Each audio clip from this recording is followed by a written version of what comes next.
Yes, we're the two hot mamas.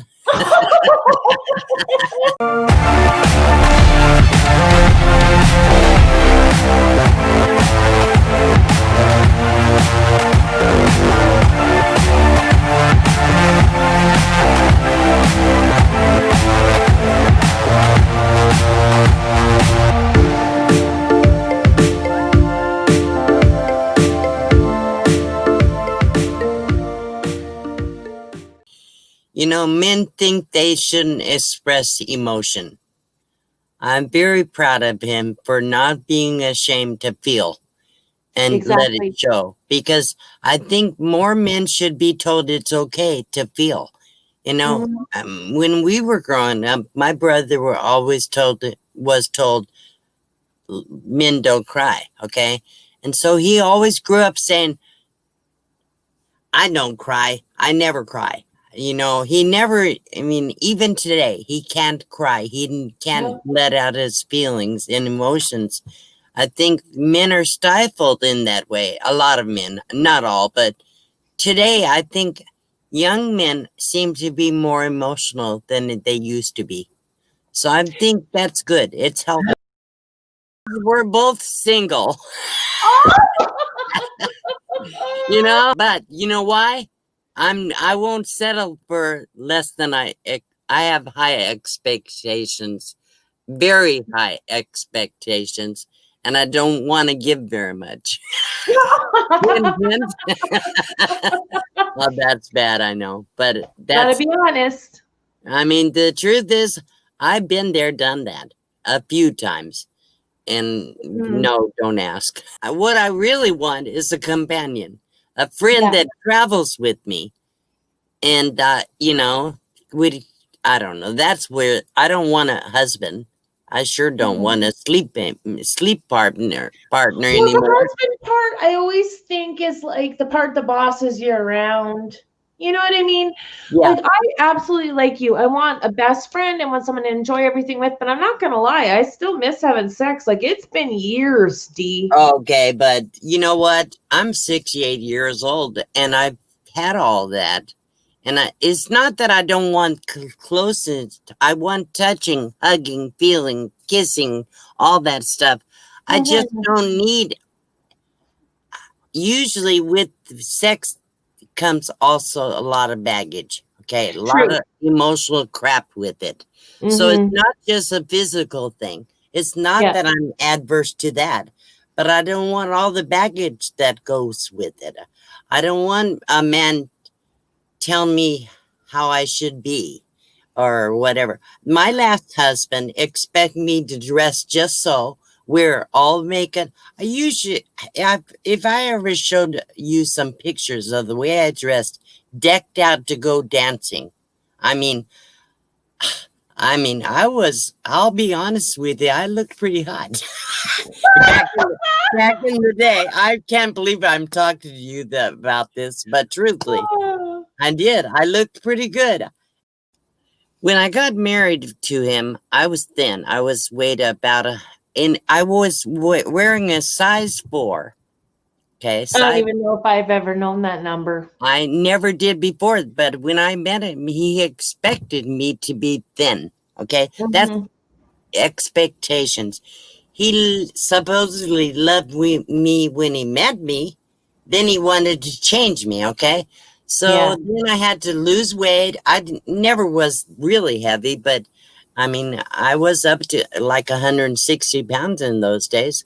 So then I went all the way down to like maybe 105 pounds and a size 4. And Oh. but I looked good. I really knew how to make myself up.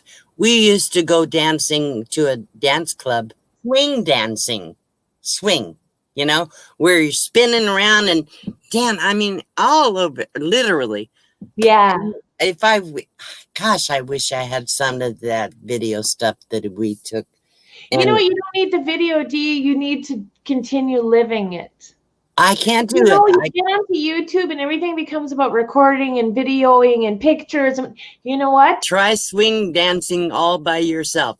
No. But you just need to be able to put yourself out there. And I I know you do. keep to yourself a lot, and I understand I that's a do. I protective do. measure because you're tired of dealing with crap. Well, that's part of it. Part of it is that's it. I don't want people to have expectations of me. I want to be just who I am. I'm not willing to change for anybody anymore. I'm done Mhm. changing. This is who I am. What you see is what you get. Okay. I'm honest. I'm blunt to a fault Mhm. sometimes. I try not to be rude or obnoxious, but at the same time, if I disagree with you, for instance, I will say what I think. It's okay to hear your thoughts. You know what I'm saying? Everybody has a right to their own thoughts. I Yeah. don't want somebody to tell me what I should think or what I should feel. You know what? And I completely agree, Dee, but it's amazing how men and women get themselves in these situations. And one of my friends, Right? her dad told me, he asked me, "Do you know how to cook a frog?" And I went, "What?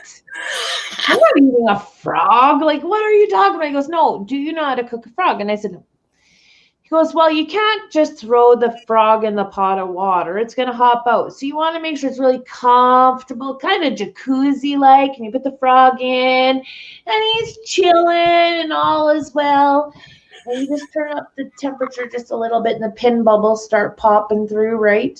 Yeah. And you turn up a little more, the bubbles are getting a bit bigger, a bit faster. He's moving around a bit, but it's not a big deal because he's still pretty comfortable. Things are still better than they are He's not. not And you just boiling keep yet. doing it until the frog's moving more and more and more. And next thing you know, by the time you get it to boiling, that frog is too tired to jump out of the pot. Oh, wow. And Yeah. that's how the situation is for women. A lot of people go, "Why are you in a situation where someone is treating you like this?" Well, that's not how it started, No, no, right? no. And for men and women. I'm sorry that I keep referring it to as women, but it happens to both. Right. It does.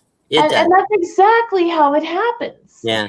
And I know for myself, Dee, I have been one of those people. I'm usually the happiest and most outgoing when I'm on my own.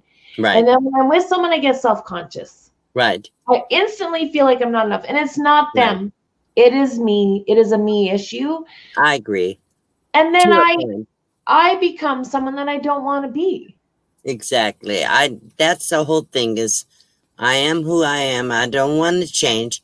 And if a man came into my life, he would, I mean, maybe I can meet a 68-year-old man that doesn't want sex. Hey, he might get It's into that. It's possible. still okay. It's Don't give up. Don't unlikely, write but it off. very unlikely, but it's possible.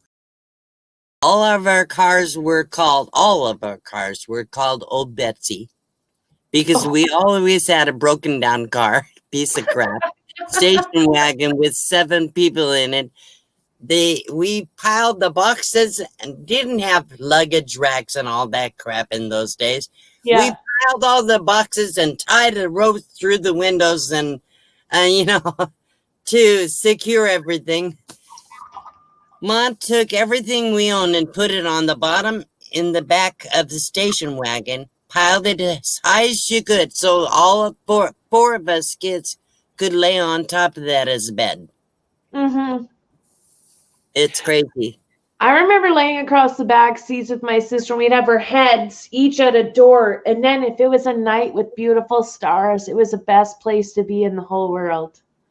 You could just But lay there and look up at the stars through the window. yeah, It was awesome. if it was hot, you're dying.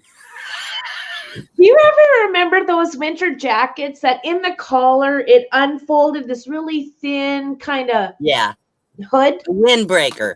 Yeah, Yeah. Well, we had those as kids. And so when we'd go on long road trips, we'd be in the back seat. And back then, nobody wore right. seatbelts. And so we turned our jackets on backwards. And so we put that really light, flippy kind of thing over our faces. And we take mom's sunglasses and put them on. And it would fit and form into their faces. And we take turns waving at people when they drive by out the back window. And we'd have to tell the other one, "Oh, look." And we had some people that would pass us, slow down, and end up behind us just to pass us again to wave the second time. Yep. When we were growing up, every time we saw a truck driver, we did this. We would get Yes. them to honk their horn.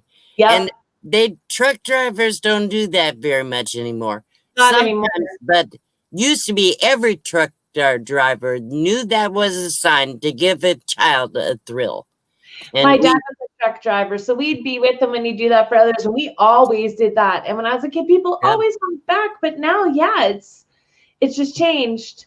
Used to be when we were kids, you know how the back end of the station wagon would open, right? Kind of like the back of the gate on the truck. Yeah. We all sat on the back of that station wagon, not on the freeways, but down country roads, sit on the back, and my parents would drive the car, and we all bouncing.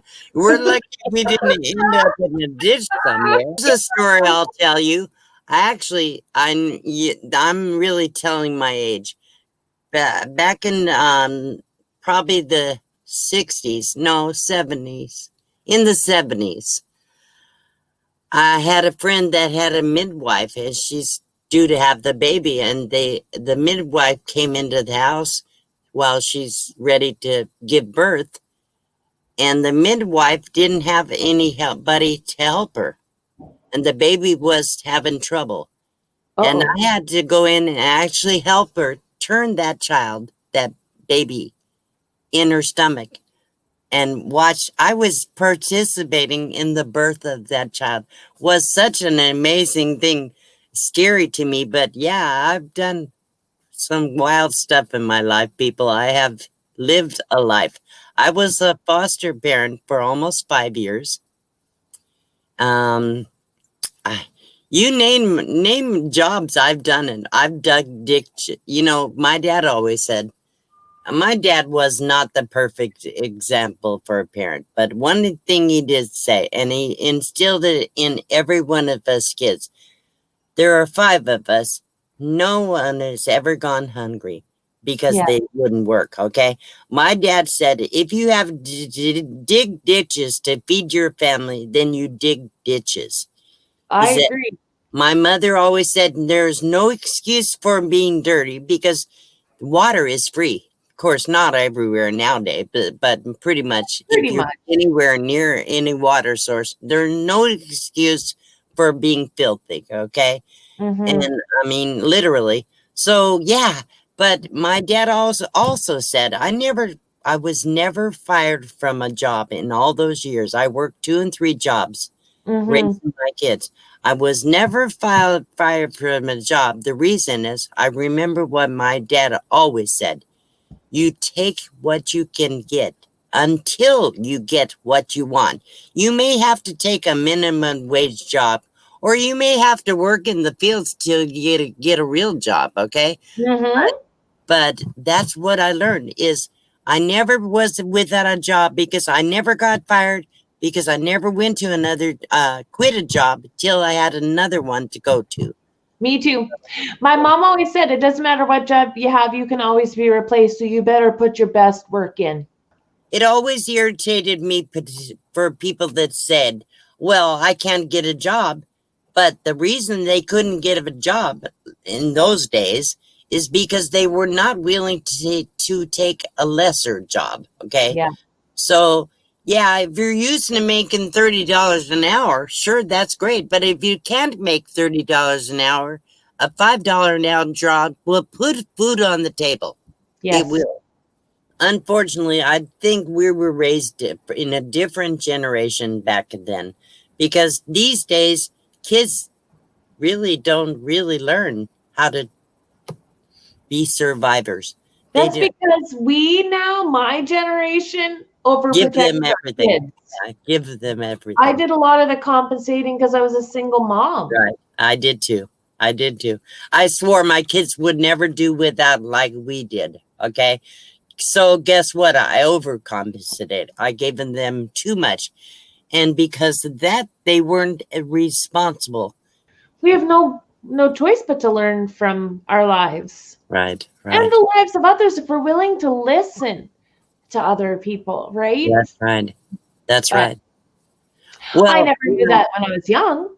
I've I guess I've always been stubborn. I have to go through the school of hard knocks. People can tell you something, but it doesn't always sink in. Sometimes you think, especially when you're younger, that you know better than them. They don't know what they're talking about, okay? So Yeah. instead, you have to experience it. I found that my parents weren't so stupid after all. You know, I learned that my parents kind of knew what they were talking about because when I was raising my kids, I went through the same kind of stuff. Yeah. So sometimes we should listen, you know. So, you know, Yeah, I know. We got to do it the hard way sometimes. But I think now, okay, for example, my generation of parents, and I'm probably one of the worst ones for it, so I'm not knocking anyone, but you overcompensate for things like me for being a single mom. But now I can't come to the rescue all the time. no. There are natural consequences in life that they need to deal with, and they need to deal with it young to learn now so that they can move forward after. It kind of irritates me. I shouldn't say that, but it does irritate me that parents today in their 70s are still supporting their 40 or 50-year-old children. That Or happens a lot more than or we're people think. still working because they want to put away money for their grown kids so they have something left behind for them. Yeah. We had to work for every penny we ever got, unless you had rich parents, you know. Mhm. And so I think what happens with these guys that are still living with their parents, letting them support them, not all of them, but a lot of them, is they never learn to be responsible for themselves. Mhm. And unfortunately, we're not doing our kids a service by doing everything for them or Yeah. taking every time they get in trouble, bailing them out. If they never had to experience the consequences for their actions, they never learn. They never learn. Used to be when we were kids, we were taught to be very considerate of people that had health issues, I'll say. Mhm. So we were taught not to stare, but we were taught to ask. So some people think that's wrong, but if I see somebody in a wheelchair or on crutches, I'm going to say, what happened? You, if you want to share that, you can try to do it appropriately, but Yeah. just because and rather than staring and looking at you can't take your eyes off of them because Yes. you want to know. It's Yeah. better to just ask them, what can I Dr. do Strange to is here. attract a man to just be a companion? I need your advice.